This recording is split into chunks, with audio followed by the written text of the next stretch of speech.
The classification of residency has a wide range of tax consequences for a taxpayer. As a general principle, a taxpayer that is an Australian resident will be assessable on their worldwide income. They may have access to the tax-free threshold, be liable for the Medicare levy, and be entitled to a foreign income tax offset. Foreign residents will generally only be assessed on their Australian source income. Further, they will have no tax-free threshold, not be liable for the Medicare levy, and may have to pay capital gains on their Australian home. An individual will be an Australian resident if they pass at least one of the 4 residency tests. The first test is a common law test, with the other 3 tests being statutory tests.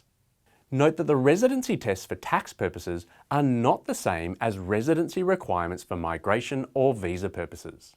As such, an Australian resident for tax purposes may not be an Australian citizen or permanent resident. Further, a non-resident for tax purposes may have a visa to enter Australia. The resides test weighs the relevant factors in determining if the taxpayer is an Australian resident. Some important factors for this test include the intention or purpose of the taxpayer's presence in Australia, their Australian family and employment ties, the maintenance and location of the taxpayer's assets, and their social and living arrangements in Australia. In most cases, being in Australia for under 6 months is insufficient time to be a resident under this test. Priya has lived in India all her life and moves to Australia to study a 2-year university course. She rents a house in Australia with her husband. Priya would be an Australian resident under this test due to her length of stay, reason for being in Australia, and her family and living arrangements. Under the Domicile Test, the taxpayer is considered to be an Australian resident if their domicile is in Australia, unless the Commissioner is satisfied that their permanent place of abode is outside Australia. This test is aimed predominantly at those taxpayers previously living in Australia who have moved overseas. The meaning of domicile under this test is a reference to a country that the person intends to make their indefinite home. In general, to be domiciled to a country involves there being greater evidence of permanency than is required under the common law resides test.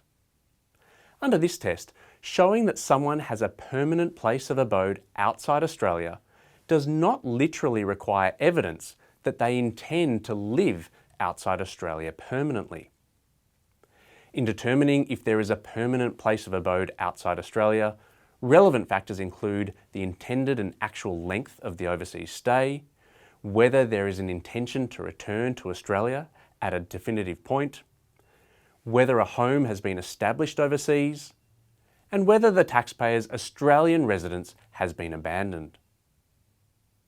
Bob has lived in Australia all his life. He moves to Singapore for work for 10 months. His wife and child stay in Australia in Bob's Melbourne house, while Bob stays in Singapore.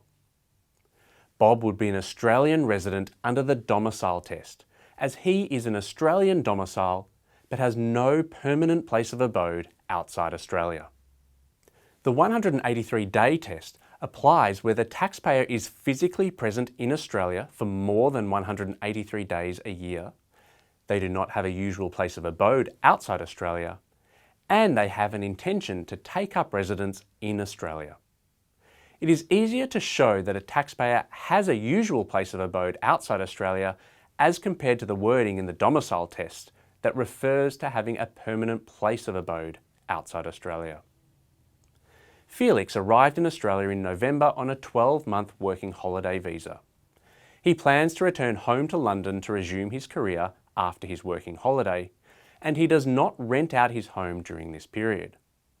Felix is not an Australian resident under ordinary concepts, and despite working in Australia for more than 6 months, he will not satisfy the 183-day test as his usual place of abode is outside Australia. The Superannuation Test applies to certain overseas-based Commonwealth employees who are members of certain superannuation funds due to the nature of their employment. A company will be a resident of Australia if it fulfills any of the 3 tests relevant to company residency. The first of these tests applies if a company is incorporated in Australia. The second corporate test of residency applies to a company that carries on business in Australia and has its central management and control, referred to as CMC, in Australia. If a company has its CMC in Australia, then it will automatically be regarded as carrying on business in Australia and the test will be fulfilled. Central management and control refers to high-level decisions, usually made by the company's directors. However, if high-level decisions are made by people who are not technically directors, then the CMC will also apply to their part of the decision-making process. In determining whether this test shows Australian residency, courts will examine where, in substance, such CMC decisions are made. The last test of company residency requires evidence both that a company is carrying on business in Australia, as well as having its voting power controlled by shareholders who are Australian residents. To recap, the determination of residency has a wide range of tax implications, including what is included in assessable income and whether the tax-free threshold applies.